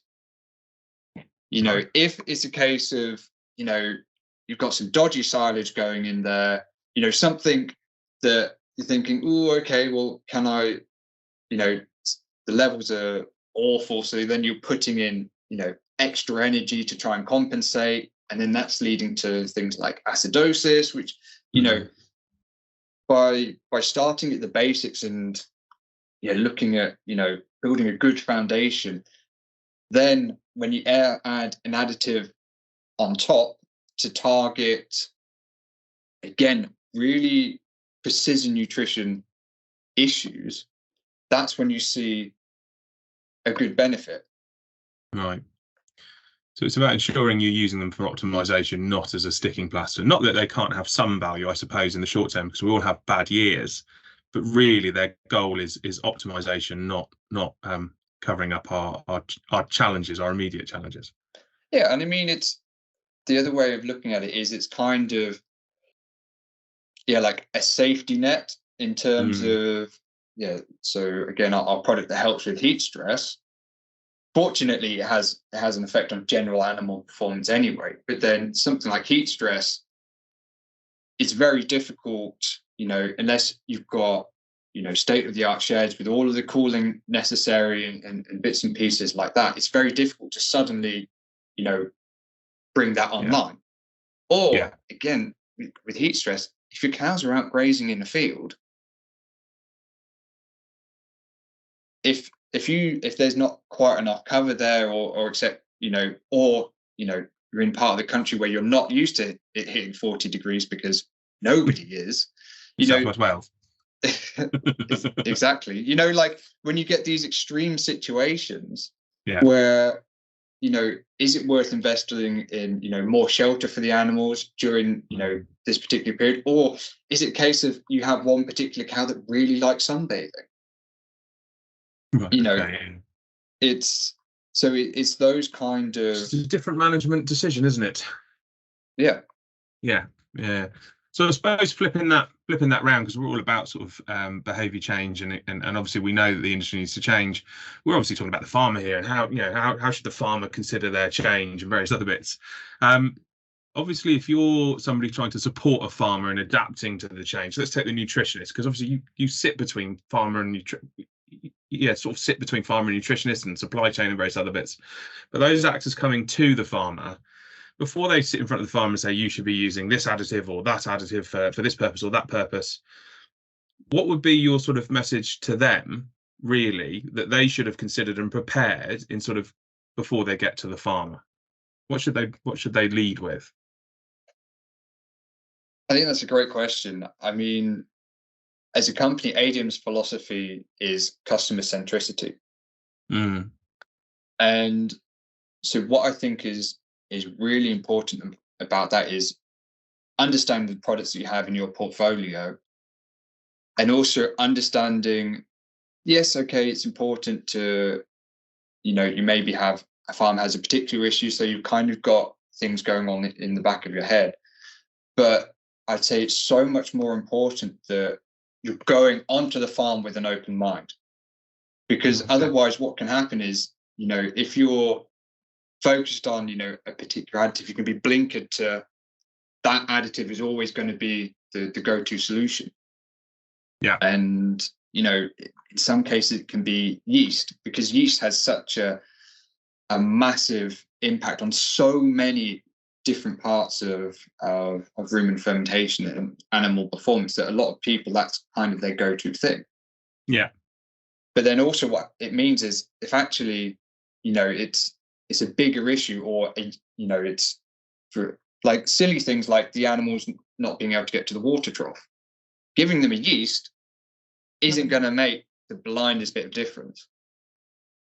And so that's why it's, I mean, also for myself, I find that it's very important that, because of the industry that we're working in, to always take a step back and look at what is best for the farmer. Because in some cases, the farmer is doing excellent, and there isn't really anything that you can suggest.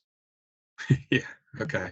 And so it's one of those things that, again, as a salesperson, I would much rather spend the time building up the relationship with the person, so that when you go on farm and it's like, okay, hey, you know what, things are looking good.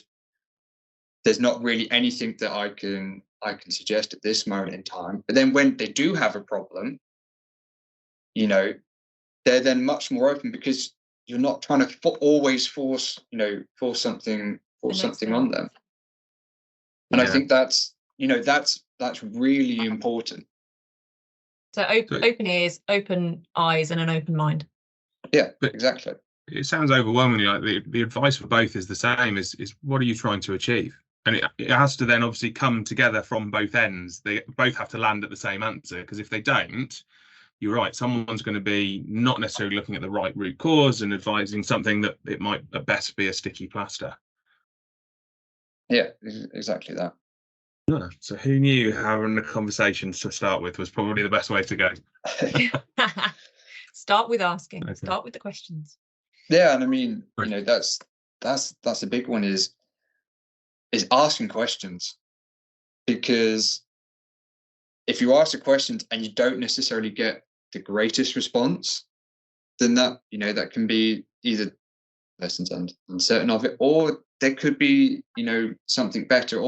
But again, it's by asking those questions, you get so much more information. Because then if you go on farm and someone says, oh, I just want milk performance, and then your product does milk performance, but maybe the milk performance wasn't so great, but then you briefed the farmer and said, well, okay, I might only get you half a kilo more milk, but your fertility is going to go up. Or if there's a massive heat, massive heat wave, things will be a lot more stable.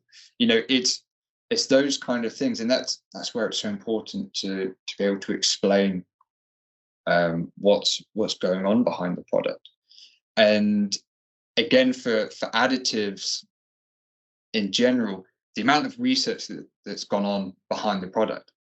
So, with the methane mitigation product that we have, behind that is 35 publications. So we know down to the receptor level what this product is doing. And so because of that, it gives us so much more understanding of how the product can interact. And unfortunately, research costs a lot of money. So that's where, additives can be very expensive because of the amount of research that has gone into it. So Ben, some of these changes in feed alone do seem quite daunting. Is there a wider programme of support that Leprino farmers can access to support managing some of these changes and ongoing change for the long term rather than just the short term? Yeah, I mean, we have tried, although just with a small number of farms, just 10 of them, a support program that seeks to support business change from a business efficiency perspective, not the sexiest phrase, but we'll hear more about that and discuss that in episode 4. Perhaps as a bit of a teaser, Johnny could give us an insight into his experience so far. Obviously, Johnny, you've done a number of projects with us. There's one obviously we're going through at the moment, and obviously sort of next event next week. Lean management. I suppose the obvious question is why did you let me convince you? I mean, because maybe it was fair exchange for the beans, but why did you let me convince you to join us on the lean management piece? I think going forward, I wanted to improve my aspects of running a farm, and improve just my general management, not just like of management of cows or something, but the whole overall side of the business and the processes, and to become more efficient. Yeah. So, because obviously time, like I said before, time equals money. And if you're taking half an hour to do a job that should only take you 10 minutes, and you're doing that job twice a day, 365 days a year, there's a lot of time you've lost there where you could utilize that time and put it into other aspects of the farm. So far from a lean perspective and bits and pieces, how have you found the program? Because it's quite a commitment, isn't it? It's almost 12 months on and off. Yeah. Sort of, with people coming on your farm and you having to leave the farm and sort of coming together as a group and bits and pieces. How have you found the process overall? Oh, it's been brilliant. It's been brilliant, but it's been interesting because obviously there's no two farms. Obviously, all of us on the course, no two farms are the same. Yeah. So when we're sat there and we've been discussing things, and I'm listening to someone else's how they've done something, I thought that might actually benefit us. That's a really good system. So then you take parts from what other people do, and you start implementing it on your own farm, and you're like, yeah, that really works. But then there are some processes that you're like, I'm going to try that, and it doesn't work. But I think it's the general that everyone in that's been on the group with us, we've all been fairly open from the start about obviously our farms and what we do and how we do things. And I think agriculture as an industry, it's so difficult at the moment, and it's a really tough industry to be in. I think farmers are the worst for hiding things and not being open and honest. It's like it's almost like you're always competing with your next door neighbor, where if everyone sort of helped each other out, I think we'd be a far better, how would you word it? A far happier industry, but not just a happier industry, a more not struggling as mentally as what some people do, because there is a massive mental health in farming is really big. And also going on these courses, sometimes you might not leave the farm for 2 weeks, 3 weeks, 4 weeks, some farmers never leave the farm. Yeah. But if you go into a group discussion like that, it's that social side of interaction as well, and it's time away from the farm, and that's crucial at the current state of things, I believe. I liked what you just said, Johnny, about, you know, and it's not always taking someone's idea, it's actually using the idea and adopting it to your point of view. So it's not like you're just pinching other people's ideas and going, okay, I'm sucking that out of you and I'm putting it into my farm. Because like you say, every farm is different, but it's about saying, okay, that's an idea. How can I implement that on my farm and adopt that idea or adapt that idea onto my farm? I think that's so valuable, because we all start to go into our little bit of our tunnels and with our blinkers on, because it's like you say, it's the way we've always done it. Taking time off farm can just be that nudge into thinking about things differently and just letting those blinkers wider a little bit. Yeah, definitely. I think we have to be honest as well, Johnny. You talked about sort of, you know, farmers being able to share with each other and bits and pieces and creating that trust and honesty. We do, as a processor, have to hold our hands up, and you know, we're lucky in that Paul will you know, stand in front of farmers and sort of justify prices and shifts and bits and pieces, which I think is brilliant. But there is a lack of trust, isn't there, up and down the supply chain. And you know, there will be those individuals listening in going, or you know, you've got your processor there, and they're sort of trying to help you find efficiency so they can squeeze the price a little bit further. I mean, did you at any point feel like that? Did you think that maybe we were out to sort of, you know, push the price down a little bit and various other bits, or? No, I don't think so. Like we've had, because you can tell me if you did. We've had many conversation, and obviously our conversation with them, been brutally honest, and that has probably changed my mindset to a point, because I always used to be like, oh well, the price of milk's just being pushed down, we're the ones struggling. But when you look at the broader spectrum of things and you realize actually our milk processor is in a way keeping us in business, because it comes from the top. And obviously from a sustainability point of view, there is a demand that you want a more sustainable product, and farmers need to do this. So the milk processors are passing that on to the farmers, that we need you to do this. And there is that cost, the cost of it. It's not cheap to be able to do that. Yeah.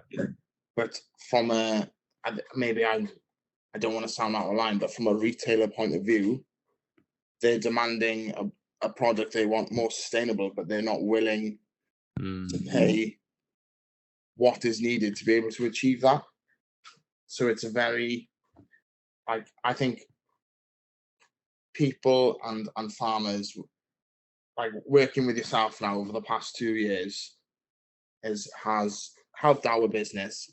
But it's the trust side of it, that knowing that actually, if I need help to do something, I can phone Leprino, or I can phone yourselves up and be like, I'm in a bit of bother, can you help me out? And there's that transparency there. So a lot of that comes down to communication as well, doesn't it? Yeah. You know, that trust and communication comes absolutely hand in hand. Definitely, yeah. So it leads us on to sort of, I suppose, I say final question. There might be a couple of sub questions here, but the big one, Johnny, absolutely. I mean, you were right to highlight there that sort of change is being pushed on farmers, and we can sort of dress it up and mince it and various other bits and pieces however we want, and sort of create this thing. But change is coming from a need to change, backed by science. It's translated through the supply chain down to farms. And you're obviously a farmer that wants to change just in general anyway. But what do you see as the biggest barriers to actually being able to change? Obviously, I mentioned there's the cost side of it. Yeah, but absolutely. it's the understanding. It's people understanding what sustainability means. Yeah, because I'm pretty sure if you took 100 people and you asked them all in your own words, what does sustainability mean to you, they would none of them would give the same answer. Every answer would be different. Right. And I think there's that educational side behind it of, yes, people want more of a sustainable product, but you can't just turn on and be like, we need this, the farmer needs to do that. It's, well, actually, we're going to help guide farmers, not just farmers, but the whole like industry and other industries. There has to be that guidance process of, this is the goal, and this is how we're going to get there, and this is the help we're going to provide. Because obviously, like with yourself now, if you'd have come to me 2 years ago and be like, I want you to be more sustainable, I'd have looked at you and I'd have been like, well, what I did, I was like, how am I going to do that? Yeah. You know what I mean? Yeah. What processes am I supposed to do? Yeah. And there's a big part of it as well, is I don't think just being sustainable is obviously reducing like tillage methods and being more efficient with cows. It's doing what's right for your business, because there's no point trying to be sustainable if you're going to bankrupt yourself or you're going to go out of business. So there's that side of it as well. I think sustainable for myself would be looking at it as a topic of, I want to produce a product that has a really good I suppose ethnicity behind it, that's morally right as well, but also by achieving that, being profitable, to be able to keep improving the way we do things, and being sustainable is having a business that will last for another 50 years. So you've got a few more generations to come yet, haven't you? Yeah, I hope so. Yeah.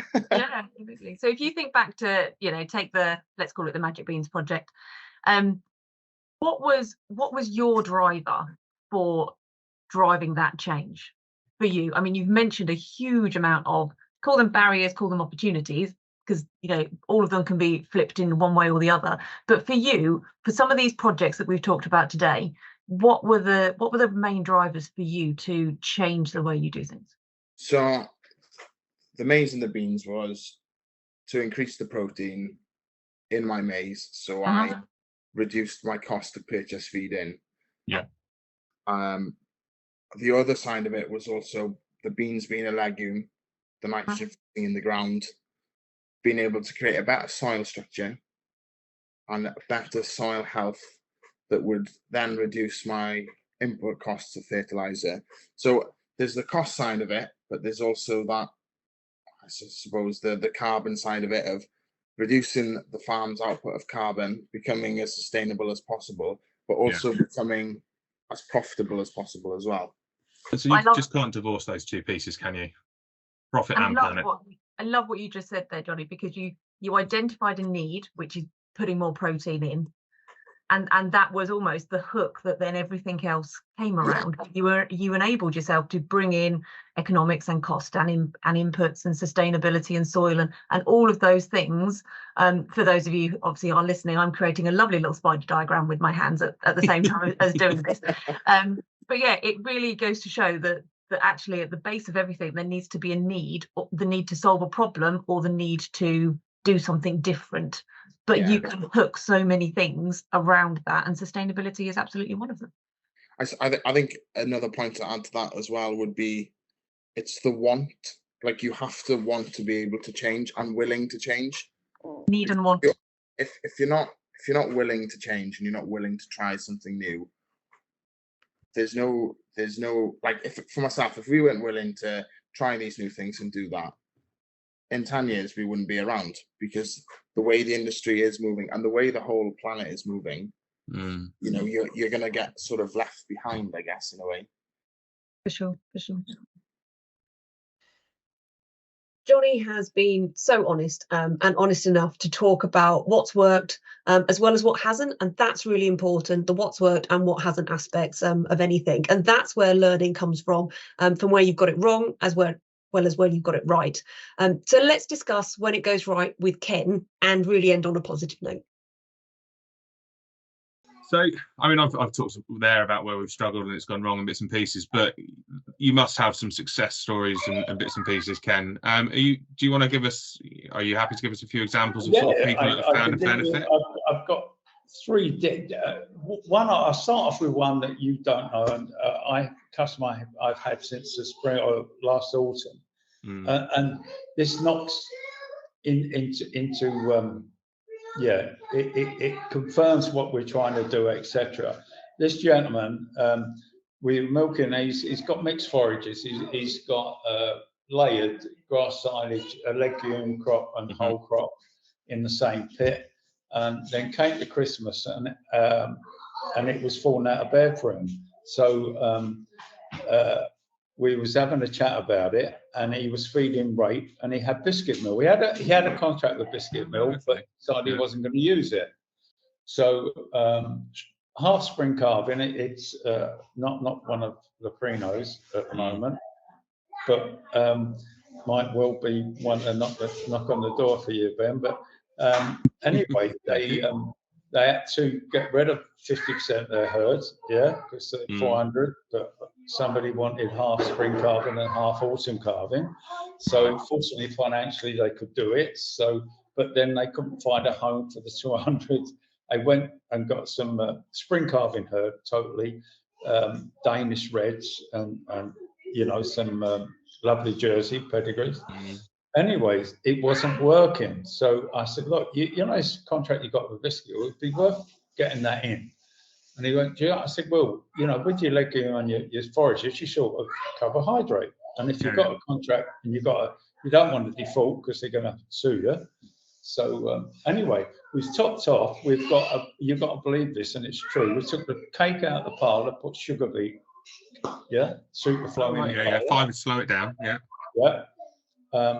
So with the base diet is 12 kilos of dry matter forage, and we've got 3.5 kilos of rape. Right, what a fantastic podcast that has been, and really we swung from high-end R&D into magic sprinkles, still high-end R&D, but very much sort of the whole kit and caboodle we've gone through today. So what are your thoughts on how we've brought that all together, Ben?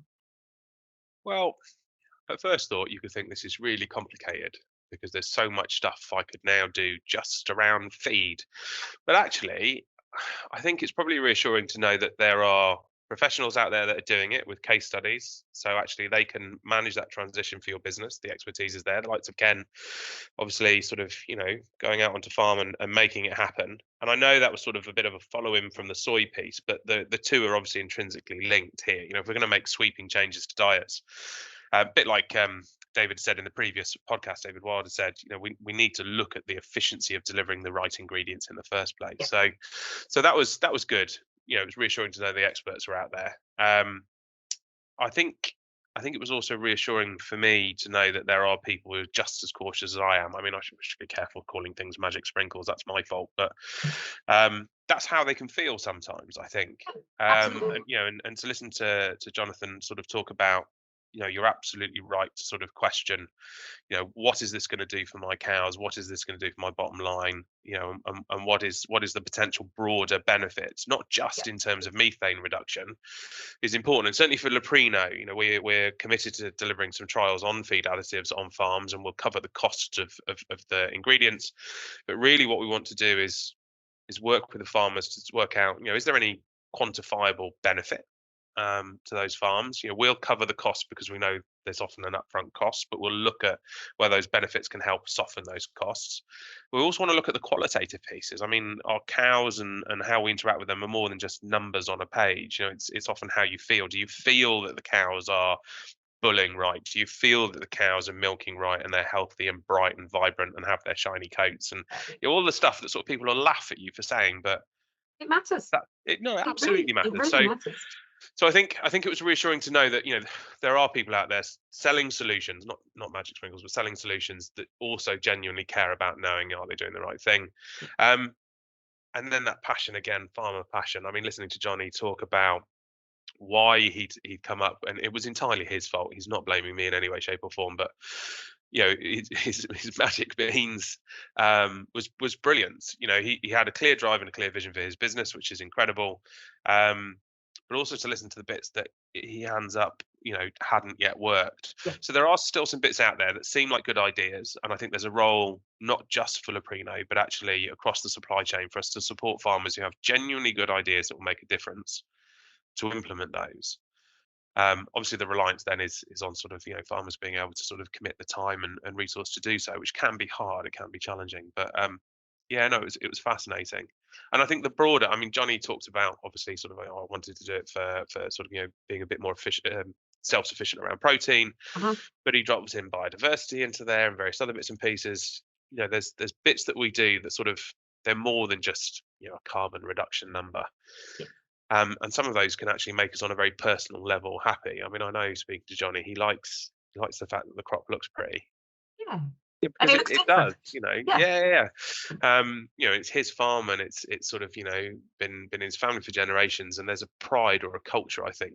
You know, again, we talked about culture before, didn't we? But there's a culture in farming that, you know, you should be proud of your land and what it is. You know, you want to open the curtains in the morning, look out over a sea of something that you're proud of.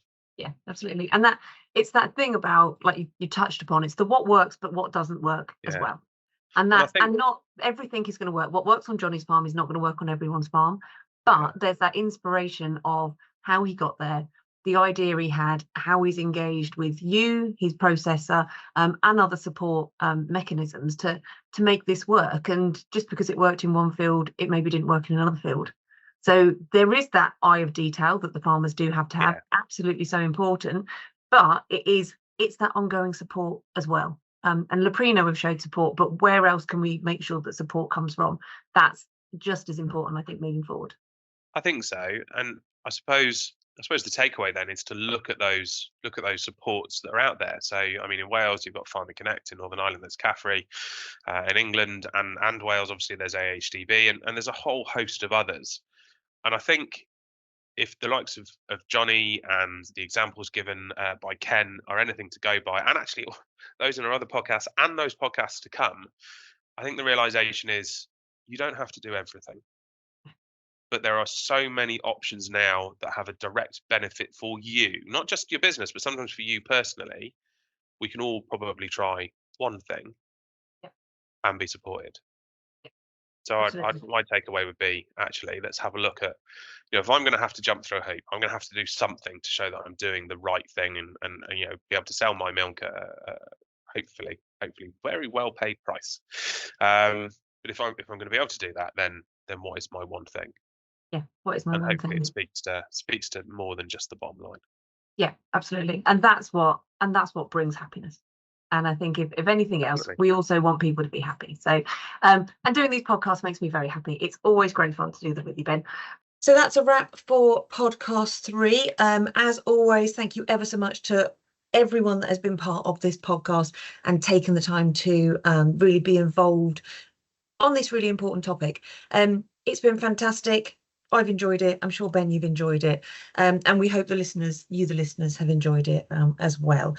So if you haven't already, please do subscribe to the Let's Talk Agri-Tech podcast to make sure you get notifications of when the next podcasts go live. If you'd enjoyed this and you want to listen back, you can do it on your favourite listening apps, and you can also do it on the UK Agri-Tech website. So until next time, thanks for listening and goodbye.